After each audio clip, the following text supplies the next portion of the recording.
Black and white ആയിട്ടുള്ള എൻ്റെ life ഒരിച്ചിരി കളർഫുൾ ആക്കാൻ വേണ്ടിയിട്ട് ഇവിടം വരെ ഒന്ന് പോയിട്ട് വന്നതാണ് ഗൈസ്.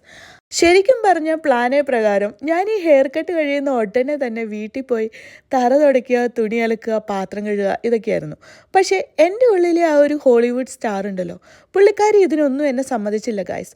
ഇപ്പോൾ കാണുന്ന ഈ ഞാനുണ്ടല്ലോ, ഞാനല്ല ഇവിടെ വന്നു കഴിയുമ്പോൾ. എന്തായാലും ഈ കടയിൽ ഒന്നും എനിക്ക് വേണ്ടുന്ന സാധനങ്ങളല്ലായിരുന്നു കേട്ടോ. അതുകൊണ്ട് ഞാൻ രക്ഷപ്പെട്ടു, എല്ലാം മേടിച്ചു. അതിനുശേഷം അടുത്ത കടയിൽ നിന്ന് നല്ലൊരു ഉൾവിളി. അവിടെയും പോയി കുറച്ച് നേരം വായും പൊളിച്ച് നിന്നു. അതൊന്ന് ഫ്ലിപ്പ് ചെയ്ത് അതിൻ്റെ പ്രൈസ് ടാഗ് കണ്ടപ്പോൾ ആ ക്യൂട്ട്നെസ് വിതറിയ സാധനത്തോടുള്ള ആക്രാന്തം അങ്ങ് തീർന്നു കിട്ടിയിട്ടോ.